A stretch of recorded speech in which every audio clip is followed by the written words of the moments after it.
ურეკში თაყაიშვილის ქუჩაზე უამრავი კაფე რესტორანია, იმიტომ რომ ეს არის პრაქტიკულად პირველი ზოლი ზღვასთან ახლოს, მაგრამ აი კონკრეტულ ამ კაფეზე მოგწერეს კაფე დალაზე რომ ვიყავით აქ, მივირთვით სადილი და შემდეგ გავხდით ცუდად, რაღაცა არ დავიწყებ ახლა სიმპტომებზე საუბარს, მაგრამ საჩივარი იყო კონკრეტულად აი ამ ადგილზე. ამიტომ მოდით დავათვალიეროთ. ესე იგი თქვენ ახართ ერთ-ერთი ყველაზე დიდი კვების ობიექტი, სადაც ძალიან ბევრი მომხმარებელი ჭამს, ხო? ყოველ შემთხვევაში მე ასე მომაწოდეს ინფორმაცია. რა სიხშირით ცვლით ზეთს? ზეთი გამოწვევა ზუსტად გუშინ არა გუშინწი. გუშინით მუქი ფერი არის, მაგრამ მითხრეს რომ გუშინწი გამოცვალეთო ფრიტურის ზეთი არის და ფრიტურის ზეთს საერთოდ ახასიათებს ცოტა მუქი ფერი. მაგრამ ნალექი რაც თავარია შიგნით არ არის და ეს უკვე კარგია.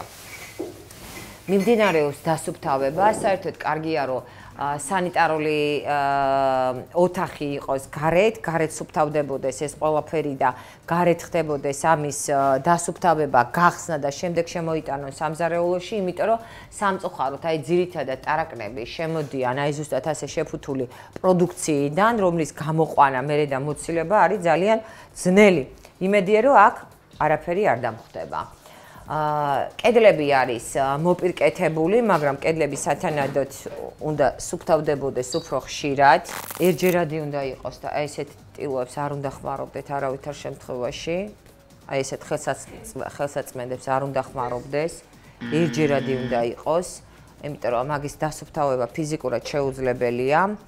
აქ რეცხავთ ჭურჭელს, სად რეცხავთ სადიბანთ ხელს და სად რეცხავთ პროდუქციას. ყველაფრისთვის ეს სამი ნიჟარა გააქვთ? პროდუქციას ვერცხავთ, აი დიდი ტაშტები გვაქვს. კი ბატონო, დიდი ქვაბები. ხო. და კი ბატონო, კარგით მისაღებია. ანუ ერთ სივრცეში არ ხდება ეს და განცალკავება ხდება. ძალიან კარგია. აქ არის საწყობი, მშრალი პროდუქციის და ასევე ქიმიის საწყობია. ქიმია ცალკე უნდა იყოს და ყოველ შემთხვევაში ქვედა თაროზე მაინც უნდა იყოს მოთავსებული პროდუქციასთან შეხება რო არ კონდეს.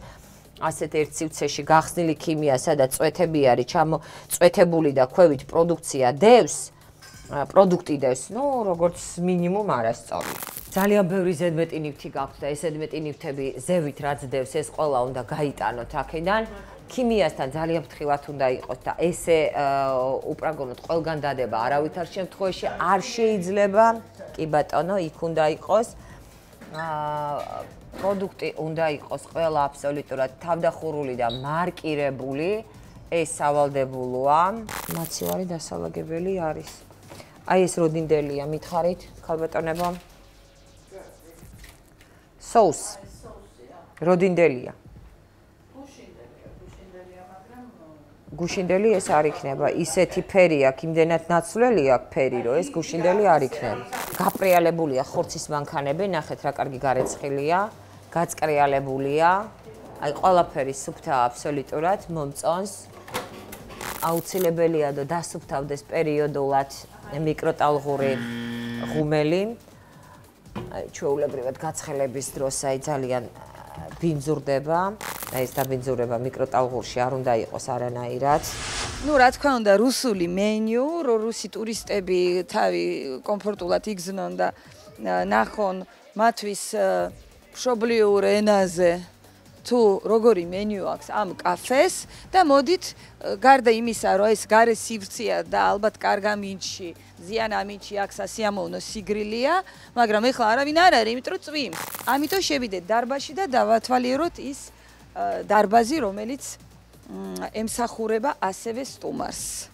სასიამოვნო გარემოა, მე მომწონს, ნახეთ რამდენი ლამაზი ნახატია, ამოქარგულიც კი არის, ანუ ვიღაც გამოცდილი ოსტატია, ვინც მუშაობს ამ სურათებზე, ნახეთ როგორი ლამაზი პანოა.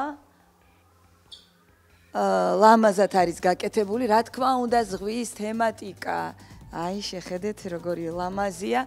მე პატრო ქალბატონი დალია ქვია. მე როგორც გავარკვი, ანუ მეუღლე ყავს ქართველი თვითონ ლიეტუვადან არის და შესაბამისად ესეთი ინტერნაციონალური ქორწინება და ну რა უნდა გამოეგონებინათ? რა თქმა უნდა კულინარული ობიექტი, ანუ კაფე.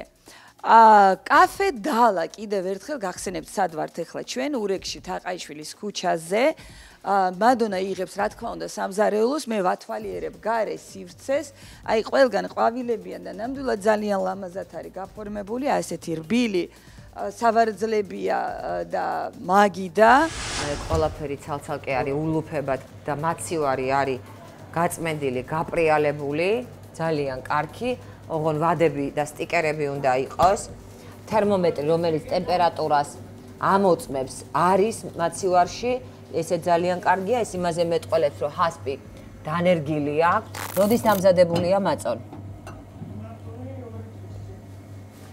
2 დღის წინ რამდენი ხანი აქვს შენახვის ვადა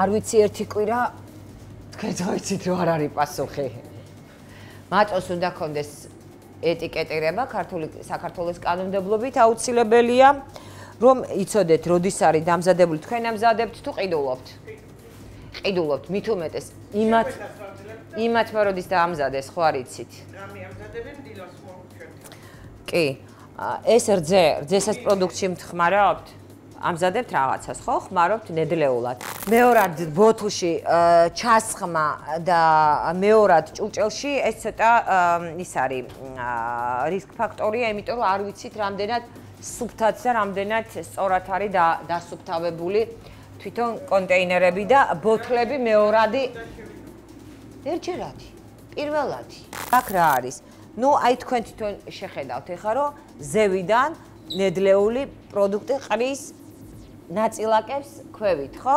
ამიტომ ქვევით არც ერთი აბსოლუტურად, აი კვერცხი არის, რომელიც უნდა მოусვათ ამას ხაჭაპურს და ნახეთ, აი გადასაქცევი პროდუქტი მაცივარში არ გვინდა შევთანხმდეთ, ხო? სწორი თქვენი პასუხია. ეს არის სიმართლე, ეს არის გუშინდელი ფარში, ფერიდან გამომდინარე ვატყ. ფარშამდენი აქვს შენახვის.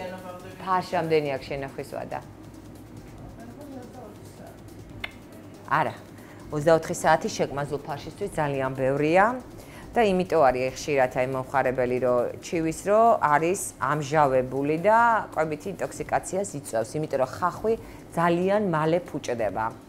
სულ რამოდენიმე საათი აქვს და ძალიან გთხოვთ ცოტ-ცოტა გააკეთეთ, იმდენი რომ აი ეგრევე გამოიყენათ, ხო? ბადრიჯანი და ბადრიჯნის შიგთავსი, ხო? ბადრიჯანი როდის არის შემწვარი? ჩვენ 2 დღეა აქვთ და 2 დღეა ვაკეთებთ ყველაფერს.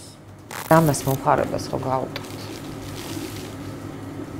აი თვითონ ნახეთ, ორივე ქალბატონი მზადებით დიასახლისები ხართ. მოგწონთ? გულწრფელად მითხარით. მოგწონთ? ასე აღაროთვის რა ვიცი ხა მოწონებით. იცით რა, იმდენი ხალხი შემოდის ხოლმე ზოგჯერ რომ ვერ ვასწრებთ იმ წუთში შეწვას და მესმის, მაგრამ გუშინ წინ არა. დღეს დილით შეიძლება, აი ესეთი პროდუქტი დილით უნდა შეიწვას და დღის მანძილზე გაიხარჯოს. დარჩა გამოიყენეთ, მაგრამ მეორე დღეს აღარ გადაიტანოთ, რომ აი ასეთი ვიზუალი არ მივიღოთ. კვერცხის შენახვის პირობები მითხარით, გოგოებო. ახლა არ მიღალატოთ, მითხარით. გეტყვით, კვერცხს ირეცხება მოხმარების წინ. მოხმარების. კვერცხი ცოცხალი ორგანიზმია, ფორები აქვს და გარეცხვის დროს შეიძლება პირიქით დავაბინძუროთ. მოხმარების დროს ჯერ გარეცხეთ, მერე გატეხეთ და ესე შემდეგ. მაცივარში იდება თუ კი ცოტა რაოდენობით არის კონტეინერში დებთ ახურავთ თავზე დებთ მაცივარში რო არ იყოს დაბინძურების საშიშროება კვერცხს აქვს მოხმარების ვადა 10 გრადუსამდე ერთი თუ ეძლებს 10 გრადუსის შემდეგ ზევით ძლებს 20 დღე საშინელება ის ჩამოხსენით და გარეცხეთ იმიტომ რომ ორპირის შემთხვევაში იქაც ღია იქეთ კი არ გაქვს აქეთ შემოდის აი ეს მტვერი და ნაგავი სადაც ღია პროცესია და მიკროტალღურზე აღარ ვსაუბრობ მოდით ახლა მე თქვენ მოგცემთ რამოდენიმე დღეს და ეს ყველაფერი მოაწესრიგეთ იმიტომ რომ ეს კედელის დანაშაულია ეს კონდენსატიც დანაშაულია ეს ყველაფერი არის კრიტიკული რომელიც შემთხვევაში თუ ასე გაგრძელდა ობიექტი უნდა დაიკეტოს და პროდუქტებსაც მიაქციეთ ყურადღება. ვადებს ძალიან გთხოვთ, ძალიან დიდი ყურადღება მიაქციეთ, იმიტომ რომ აი ასეთი პროდუქტის არსებობა აქ გამოგვიცხოთ. მოდით მაინც სრული სურათისთვის გაჩვენებთ ასევე საპირფარეშოს აი აქაც ვნახოთ რა ხდება, აი აქ და აქაც ნახეთ სულ ნიჟარებშია, ნახეთ სულ ნიჟარებშია მთლიანად კედელი ნიჟარებით არის ძალიან ლამაზად გაფორმებული. აი ეს საპონი არ მომწონს აშკარად დამლაგებელმა დატოვა, ეხლა ჩვენ რო დაგვინახა რა თქმა უნდა ეგრევე დაიწყო ეხლა აქ წმენდა გასუფთავება, მაგრამ აი ეს კედლები მე ძალიან მომწონს, ნამდვილად სუფთაა ეს საპირფარეშო და ობიექტიც ცუდი არ არის. ნამდვილად არ არის ცუდი, უბრალოდ ის შენიშვნები, რომელიც მადონამ გაუკეთა პერსონალს, რა თქმა უნდა გაითვალისწინონ, გამოასწორონ და მაშინ სულ კარგად იქნება ჩვენი და ჩვენი დამსვენებლის ამბავი.